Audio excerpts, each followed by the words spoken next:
Whoa, what's going on? I thought it was about time that I do a bit of a rig rundown on this thing. Now, if you're new here and you've just clicked on this channel because you were like, whoa, that's a pretty sick looking 80 series, I've got to know more about that. Let me introduce myself. My name is Jesse and I'm currently doing a lap of Australia in this year FTE 80 series with my dog Freya.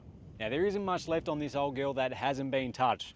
So hopefully I can remember everything and let's get stuck into it. Let's start with the bar work. This is a bar designed by someone I'm pretty sure is not around anymore. It was Burner Engineering.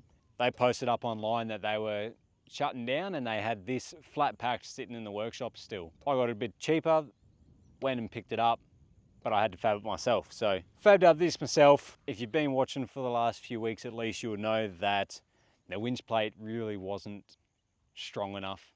So that got bent up. We had to rebuild the winch plate and I haven't had a chance to test it out yet, but I'm sure it'll be fine now. On the sides of the bar, we have road vision indicators, some road vision fog lights.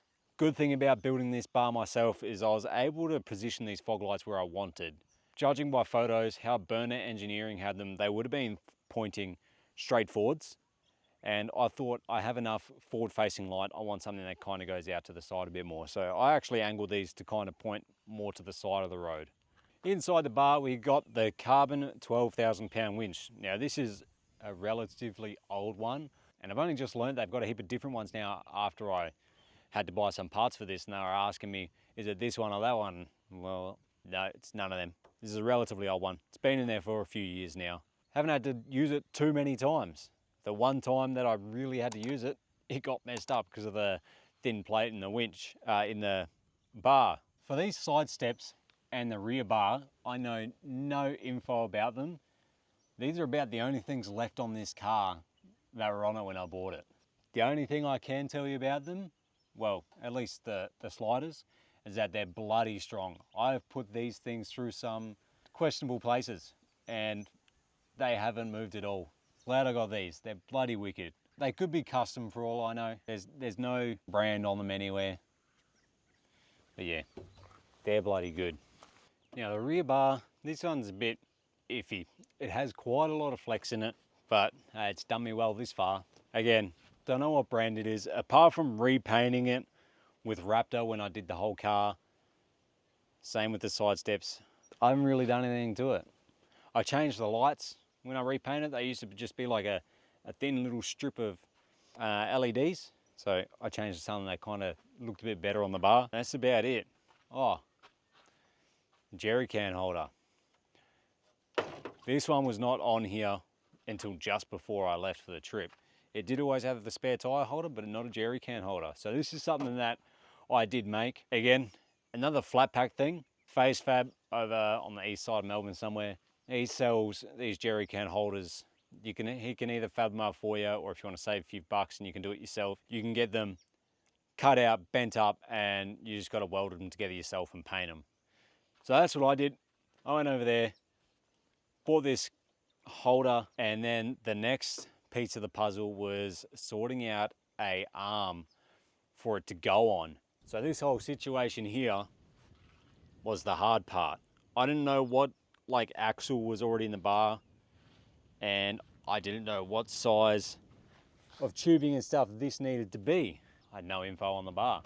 So I managed to find, it happened to be the same side as this, a spare wheel carrier that someone was selling on Marketplace for like 50 bucks. So I chopped and changed all of that and managed to make it work. And you wouldn't be able to tell that it was a dodgy home job. That's all the bar work done. Next, let's get under the hood. Under the hood, we have God's motor, the 1HD FTE.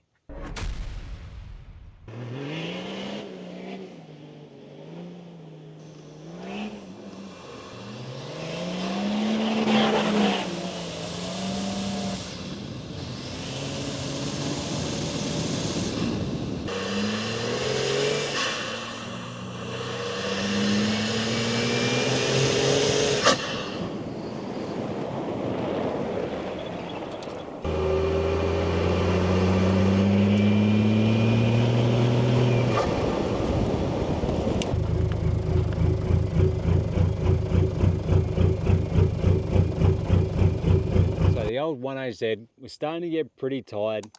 There was an oil leak coming out of pretty much every possible spot you could think of. And knowing that I wanted to do this trip at some point in the future, the old 1AZ might have been a bit of a risk. So sometime around the end of 2022, someone put the idea in my head that an FTE is a great swap and that it was easy enough that me and my old man would be able to do it in his shed. So with that, started doing a bit of research, and before long, I had ordered an FTE from over in Queensland.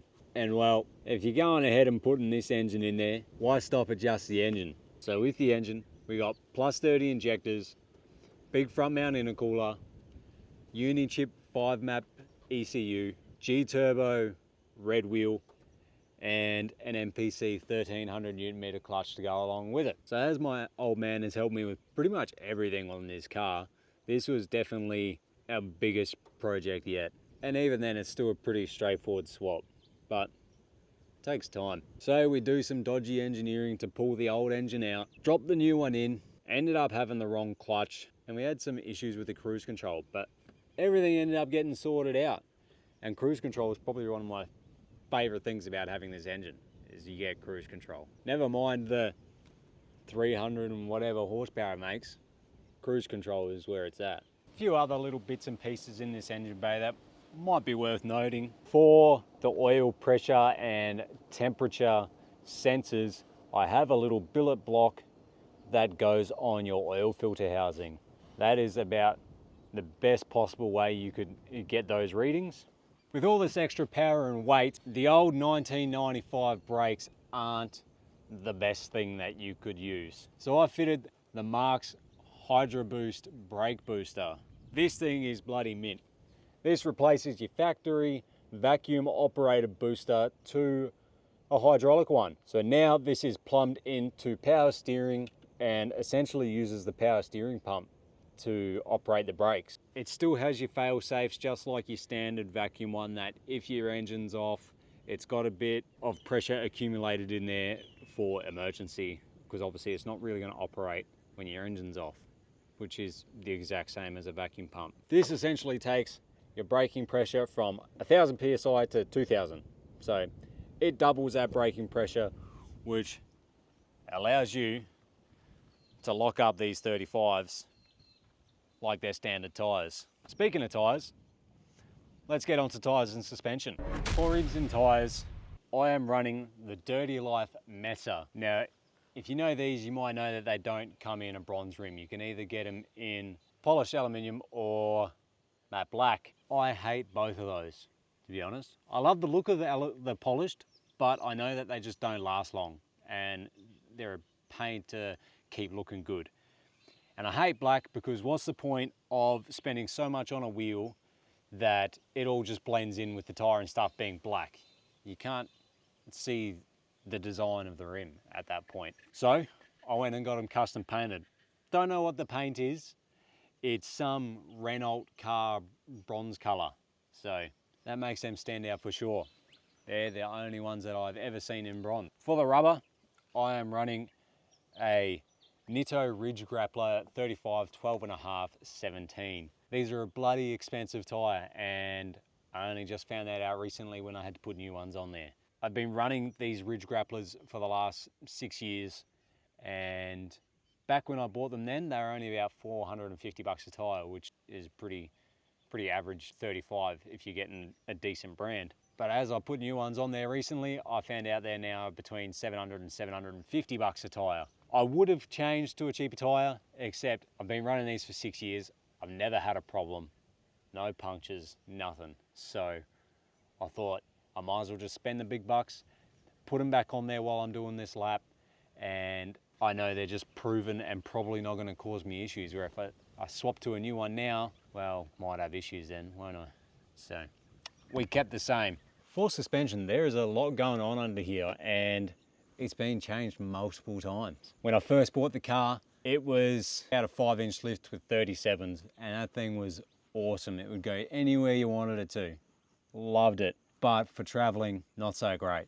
It's a big car, and it would definitely draw a lot of attention. Second iteration was I lowered it down to a 2-inch lift, and that was just very budget. I can't even remember what the brand of the suspension was, but it wasn't great. I ran that for probably 4 years or so, and it started causing me some dramas, so had to redo it, and that's how we get to where we are now. Where we are right now is Dobinson MRR 3-way adjustable remote reservoir shocks with 3-inch Dobinson coil springs. Now these are probably the heaviest springs I could find, and even though they were so heavy, once I fully loaded this up, ready to go for a trip, and I did a test, I come to realize that they still weren't enough. So I installed airbags in the rear just to help with that weight a little bit, and it made a world of difference. It went from being this crazy tippy boat on the road to something that actually felt a lot more planted and you could feel confident in driving. Now, a lot of the suspension is still in here from when it was that big 5-inch lift, because it is all completely adjustable and you're able to make it work with the smaller lifts. Up front, I have Tough Dog adjustable steering dampener. One thing I couldn't make work when going from a big lift to a small lift was your radius arms. Now a big problem I was having with my old ones and a smaller lift was the radius arm would end up hitting on the chassis up here and it would push your diff too far forward and cause a whole heap of drama there. So had to get new radius arms to suit the smaller lift, but if we come down the back here, that's where everything becomes adjustable. Superior Engineering trailing arms, whatever these are called, all completely adjustable with their upper and lower arms. And then we have the adjustable Tough Dog Panhard rod. Another thing I did do to help with the weight of the vehicle and just try and make this thing drive so much better is a nice heavy duty sway bar. Now this vehicle never had sway bars in it until I did this. So I bought the biggest rear sway bar I could possibly find, some ramped customs, adjustable links, and there was a front one on there as well, but that broke back in Tasmania as well. We had a few breakages in Tasmania. Go back and watch those videos. For the airbag setup, it's pretty basic. The airbags sit inside your coils, and I just ran them both, or both the airlines, along the back, and they're mounted just up with my water tank right here. So if I need to adjust them, just at the back there with the water tank. So let's talk about the interior. There's honestly nothing really that special going on up front here. It's pretty basic. I guess to start with, we got 2 red arc gauges. The top one gives me my boost, my EGT, and an outside ambient temp. And the bottom one gives me oil pressure and oil temp. And there is a third setting there. I just haven't got it hooked up since I put the engine in, which is coolant temp. Down here, I have switch for me spotties, the compressor, and my front locker. And I guess there's an empty spot there for a rear locker when I eventually decide to get one, I guess. We have the Brass Monkey, I think it's like an 8-litre center console fridge. Up above me here, I have your pretty standard roof console. I can't remember the brand of these, but it's, I don't know, it's some really popular one. This was in here when I got it. I have the GME XRS, don't know much about that, but that's what I got. As for a sound system, I've got some, I guess, relatively decent Kenwood double din unit there. Under my seat, I have a little lamp and 2 crossovers, which are for the speakers and tweeters on this little plate that I fabbed up. That amp and crossover are powering my 2 6-inch Morel speakers, and the Morel tweeters up there. Those are the only speakers I have, no sub, no rear speakers, nothing like that. I wanted it pretty basic and to take up as little space as possible. They're bloody good speakers. They go really hard, so I don't really need anything else. I suppose that's about it for the front. Let's move to the back. The back. What's there to talk about back here? Not too much, not at least on this side anyway. As soon as I had the idea to start doing a lot more touring, the rear seats were the first thing to go. So I took the rear seats out and we built this enclosure. Now I don't know why I didn't bring it all the way to the end, but there was probably a reason and I forget why. So on this side, this is where I store all of my clothes, and then I've got a divider over there that I can move, you know, to make a dirty side and a clean side. This is Freya's main area. We put her bed here, and this is her window. If she's not in the front, she's back here hanging out the window. She's even worn away all the paint on the door. I made a cargo barrier back here. Main idea for it was that none of the stuff from back there can come forward and take Freya out. It's got a few extra bonus points though. One, it allowed me to put my first aid kit somewhere. And two, I've got this lifting lug up here that's actually in the body itself, right? So that was actually the old seatbelt mount. So that's where your seatbelt will bolt in. So there's no chance that lifting lug is going to go anywhere. So if I need to, I can hook Freya up to that and she ain't going far. Let's go around to the other side. Now this side is where we got a bit more going on. We open this up. This is 90% of all of my electrical system.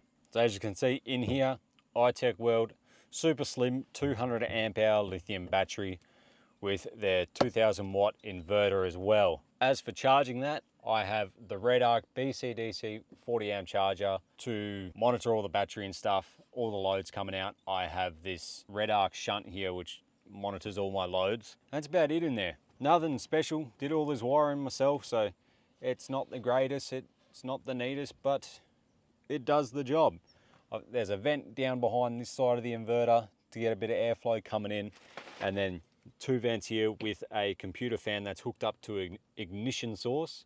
So whenever the car's on, that fan's running and we're pulling air out of this to keep it all nice and cool in there. Since we're on electrics, we might as well continue with that. If we come into the passenger side going here, I have Red Arc, Red Vision, controller, monitor, whatever you do with it. But it's all pretty basic because if we go in here, it's a little secret compartment. We have the brains of it all, which is the Red Arc TVMS Rogue. Now, this is where I plug me fridges into, tent power, me lights, all that sort of stuff. So that way everything tries to run through that. In this compartment, I also store a few spare parts, like this air filter, a hose, water filter, stuff like that. That all gets hidden down, way down in this wheel arch here. So now we come to the very back. This is the part that I've probably done the least on this car. This drawer system was in it when I bought the car nearly 10 years ago. Unknown drawer system, it is what it is. It works. I wish I did have a stack of drawers right here because I've been using big containers like this one here to store a lot of my food. While it's a bit annoying, it also is very cheap and I didn't have to spend a heap of money and try and build a drawer system at the last second. What I did build at the last second was this enclosure for the fridge. When I used to daily this car, I didn't always have the fridge in there. If I wanted to go away, I just throw the fridge in and take it out when I was done. Once I put the slide in, I knew that it was going to be annoying. Every time I pulled the fridge out, something's going to fall behind it and I'll have to get that out of the way before I can put the fridge back up. So we made this, which is pretty good. It's got a couple uses. Main one obviously being, stops anything from here falling down behind the fridge when it comes out. But then we have a storage shelf up here, which is where I keep the induction, where I keep the gas cooker, eggs, any other random bits and pieces can slide down there as well, because it is pretty deep. And on top of it, because I obviously didn't build it all the way, I have a few sets of warning walls, life jacket, Freya's harness, a few other random bits and pieces like that. Now on this door, I use this pretty much every night. I hardly ever use the plastic table that I brought with me, and I use this all the time. Just your simple drop down table. This thing is great. I'm so glad I did it. I made it probably a bit too heavy. This is 2mm stainless. I probably should have gone down to like 1 or 1.6 because it's bloody heavy, but you live and you learn. On the other side, I never actually ended up finishing this one, but this was going to be like a spice rack or a sauce holder, something like that, you know. Now, what's in the drawers? In this side, all foodstuffs, cooking utensils. Actually, mainly it's just cooking utensils, and that's about it. On this side, it is chock-a-block full of tools and recovery gear. There is no room left in that. Up on this side, underneath the chainsaw, we have a couple more sneaky compartments. Now, in compartment number 1, we have like a pad for a bottle jack down there somewhere, and I think some belts down there as well. Inside this compartment, we have a fuel filter, some studs, which if you've been watching for long enough, you know I've already needed studs. A couple seals, some lug nuts, probably a few other bits and pieces in there. There's some grease hiding around here somewhere as well. Another thing I kind of went over, water. This is great. So underneath the back here, We have a 40 litre water tank. That's something I didn't make myself.